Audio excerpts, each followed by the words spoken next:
obviously couldn't be any more proud of everybody involved in the organization. Like I said, in the locker room, like, takes a lot of people. You know, they got a really good team. They had a really good win last week, which was nice for us. They go to Pitt and beat a really good Pitt team on the road, so you know they're going to be, you know, better than coming off a loss.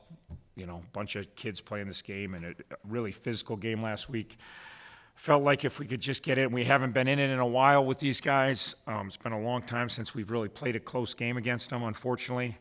They've been really good. A lot of games they've just taken it to us physically, and kids work really hard to try to match their physicality. We can't. Man to man, we can't. So we knew Kiner was going to run, and their backs would run, their quarterback would run, and we missed some tackles, but we got to fly around gang tackling. So obviously outgained us. A lot of things had to go our way, but our kids fought like about halfway through the fourth. I thought we were down. I thought we were going to win. I'm like, these kids right now are just fighting and fighting and fighting and fighting. And then more bad stuff happens, you know. They fake a punt on us. You know, then they drive it down. We can't get a stop after they fake the punt. And then, you know, we talked about blocking and scooping and scoring. We didn't get it snuffed out enough to scoop and score, but we were talking about that we had to have one giant special team plays. I know our punter was great. I know our coverage is great, but we hadn't had. I said, if we're going to beat Cincinnati, we're going to have a game-changing special team plays. I said, this is our last chance, guys. And for his players make plays, he's a great player. You know, he's a great player. Came off the edge and makes an unbelievable play to give us a chance. Then we score in overtime, and then they're down there, then they're back down there. And it's our, I don't know for sure, but I think it was five trips in the red zone. I think they scored that, but I think there's 5 trips in the red zone where they didn't get a touchdown, and 2 of them they didn't score. I think there was 2 field goals or 3. All I know is they were down there all night. We didn't really play great defense to let them down there. They got really good players. But when we got down there, we just kept fighting, and somehow, and it was ugly. I mean, they're on the 6-inch line, but our defense kept finding ways to get stops down there. And again, could have easily been 21-7 in the first quarter, and it was like 7-7 or 10-7, I think. You know, and those, and again, that's what we said. We didn't say, hey, we're going to come in here, we're going to kick their, you know what? Like, we know they're good, and they've been really good. But we said, hey, we're going to have to make some plays over their head, which we did. We're going to have to catch some contested balls, which we did. We're going to have to try to carve out a running game. I'm not sure we totally did that, but we tried to. And then we got to find a way to get stops on defense. This isn't figure skating. This isn't synchronized swimming. There's no artistic impression. There's no style points. We didn't have a lot of style tonight. Probably Cincinnati had a lot more style than us but defensively we found ways to keep points off the board right down to the last fourth down stop. So people ask me, you know, what does it mean? Like, because that's me the first. What does it mean? It means everything. Like I said all week, people like for Miami, it means everything. Like this is a really, really historic rivalry. There was a time where Miami was on the other side of this. Right now it's 60-60.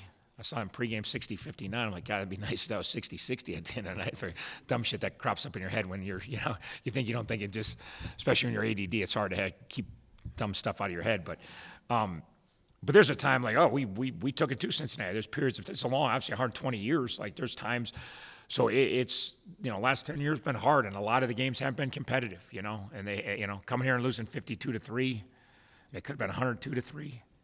If Fickle wasn't a good guy that year, like they could have kept putting it on us, like, and so I always say, like, these rivalry games are so cool because, one, they're just the funnest games of the year, you know. 2, there's fans that really don't care about football. Not every Miami alum cares about football, you know what I mean? But they care about this game. Now, they'll be back, like I say, when Michigan plays Ohio State, every Michigan alum, it means something, that game. Now, there's other people that aren't Michigan, you know what I mean? Every Miami person cares about this game. Like I said, I've been here for 10 years. I met so many alums.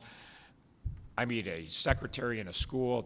Within 10 seconds, she asked me, when are we going to get the bell back? Like, it is, if you want to know how many times I've been asked that in 10 years, it's easy in the thousands. Because it's important. Like, it doesn't bother me at all. But that's why, you know, like, this person doesn't care if we beat UMass last week. And then we have our fans that care about us every week, like everybody. But this one is everything. Like, you know, my fans tell me I could care less if you win conference. I care less if you go to a bowl game. I could care less. You know, we want to be Cincinnati. It's that important to them. You know, so obviously very happy for everybody all those people that do care, the ones I do know, I really feel great for. The ones I don't know, I feel great for, that maybe they're smiling right now thinking we got the bell back. So, I obviously well deserved. You don't always get what you deserve. Our kids fought like crazy tonight and ended up getting what they deserved tonight. You talked about the goal line stands. If I'm not mistaken, they had 3 first-and-goal situations, and they had to settle field goals all 3 times. Obviously, a crucial turn of events in your favor. Yeah, one time first quarter we stopped them on 4th down, right? Because that was no points, and we held them to 2 field goals. The last time we had a pick, there's at least 4. I think there's another one we held a field goal. It might have been 3 field goals, a pick, and a turn it over on downs. They were down there. It should have been 14-7. Next time, I'm like, still 7-7. All right, we're hanging in there, because our whole thing is try to hit them early, get them at least, because they don't have a lot of respect for us right now. Why would you? You've been beating the tar out of us. It's hard to convince their players that it's going to be a tough game. If I was them, we're going to physically overwhelm them. And then hang in there and then make some big plays and then take them down in the 4th quarter. And that's all we kept talking about. We said all week we're going to take them down in the 4th quarter, guys. We didn't know. I should have been talking about overtime. I didn't know. But that was like 4th quarter, I kept saying, this is a script, boys. We're here. We're down 24-21. They got the ball, but the script was to take them down in the 4th quarter, because they're a great program and a great team. So, yeah, the goal line stands, that's the difference in the game for sure. For sure. And then some big plays in the pass game. It was very choppy. It's hard to drive the ball, and these guys – there's no, Miami game, kicked myself a little bit because we were outmatched there. And, today I said, hey, we're at least we may lose by 60, but we're going to go down swing. We threw a lot of balls down the field today, and we had to. We weren't going to consistently drive it on this defense. They just beat the dog out of a very physical Pitt team and made Pitt a one-dimensional passing attack, and Pitt hates throwing the ball. So we weren't going to just churn it away and, come in here and, so. Our O-line did a great job with our backs protecting, and Brett did a great job hanging there. Receivers made a lot of plays, and a lot of them were contested, particularly in the 4th quarter, a lot of contests right down the last one. Joe makes a great catch in the end zone. And so a lot of things we talked about would give us a chance. The kids did it. They kept fighting, and they kept plugging away, trying to do what we thought we could do to win the game, and they got it. So it was awesome. Brett Gabbert a little shaken up after selling out for the pylon on that play. How's he doing, and what do you think about his performance tonight? He is as competitive a football player, athlete as I've ever been around. I'm not saying more because I've been around a ton of really competitive, but couldn't be more proud of him. He landed on the ball, so he was fine. He just got the wind knocked out of him. He came back in one play. But how he competes, I always say, him and Avion, man, if everybody on our team competed like those two cats, it's who he is.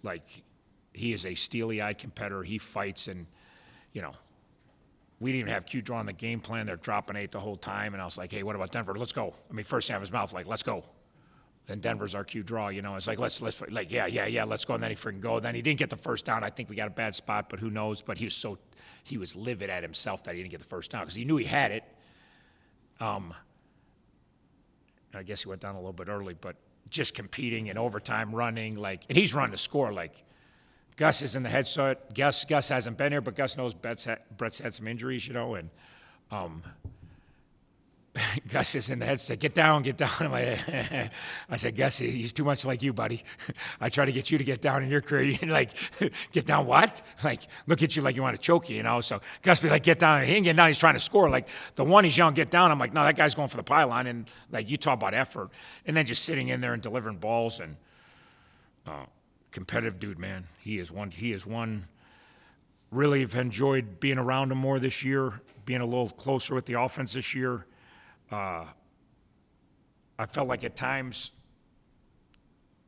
we haven't competed around him as hard as he's competed. I told him in January, my mission is to get everybody on this offense to be as prepared as UNAV and compete as hard as UNAV. And I don't know that we're there yet, but we have made some great strides. And I would say, those two guys will never say anything about any, I said, I don't want you to be mad at guys. I just want you to demand of your teammates what you demand of yourself. That's not unfair. In life, to demand of your peers what you're giving your peers. And they lead, like I said, it's not hard when you see that guy diving for the pylon. It's not hard when you see him scramble. It's not so unbelievable night. He had 75 yards rushing. No one's ever thought he was a dual threat guy, but he's ran his whole career. 9 carries for 75 yards and a big run in overtime and a big run to set up our last touchdown. Like 9 carries for 75 yards, and we did have one design quarterback run, which is surprising, but he throws for 237 yards on 12 completions, almost 20. Last week we completed 25 yards of ball. This week we complete 20 yards of ball. And again, says that we can't drive on him. Like there's gonna be weeks when we'll be able to drive the football. This wasn't one of them.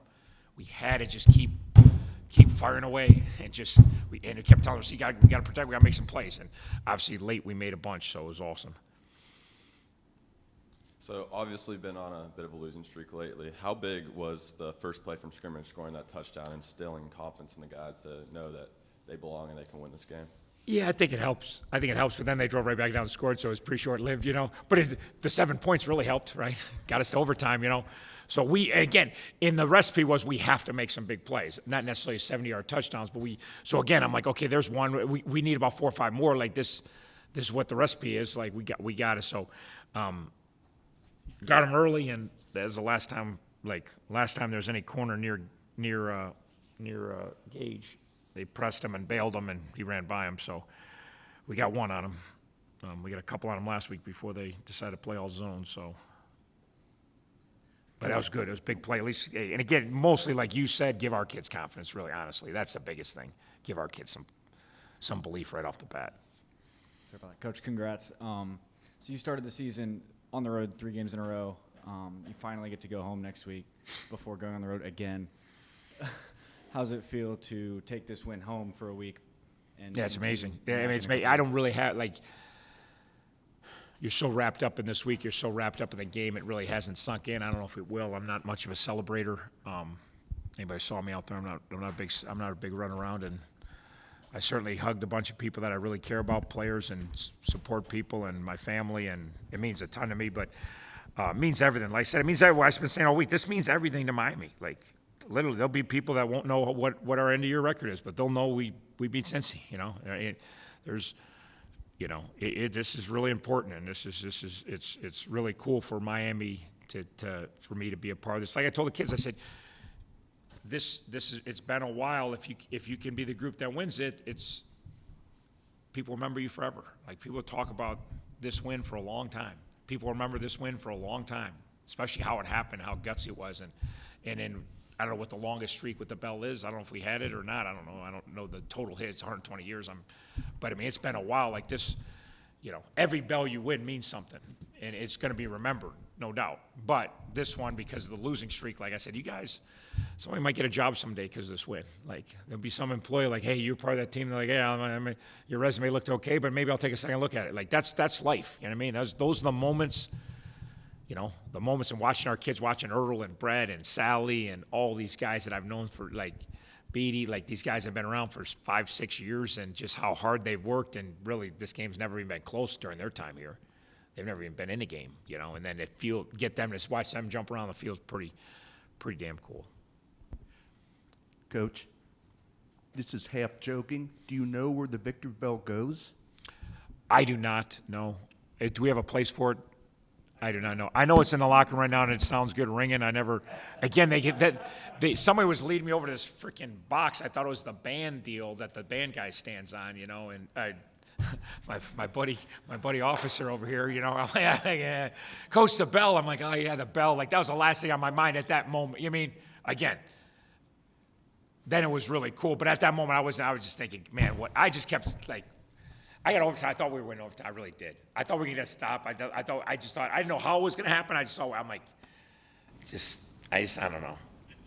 Kids had done everything we asked them and fought, and we caught enough breaks and made enough breaks. And I was like, God, we're gonna find a way to finish this one off. I had that feeling. You don't always have that feeling, but so I was just trying to figure it out at that point. Like, God dang, we won that game. That was a hard win, man. That was, my wife. 30-some years, she hates close games, And I said, man, we got to go back to Grand Valley then because we played in the Grand Valley. But, she's complaining, it's boring. We blow everybody out. I'm like, yeah. Wait till we get to the real world again, And then I was like, that's how they are, especially in our league. That's how they are. You got to freaking grind them out and find a way to win them. So I'm more happy for them. I get so sad for the people do so much for us and put so much time in, and then don't get, going to Miami, Florida, I just felt awful. Like, a lot of people put a lot of time in for that. Like, God. Now, tonight, you're like, okay, look at the trainers and the doctors and the IVs at halftime and everybody who just does. And then these few weeks have been crazy with the Miami trip. And a lot of people just been working overtime just trying to help our kids. And then you get a nice win last week and you feel good. And then you get a great win this week. And it's like, now you look at those people like, yeah, you feel like they think, nah, this is why I'm going to be at treatment at 8 tomorrow, and this is why I take care of these idiot kids, so.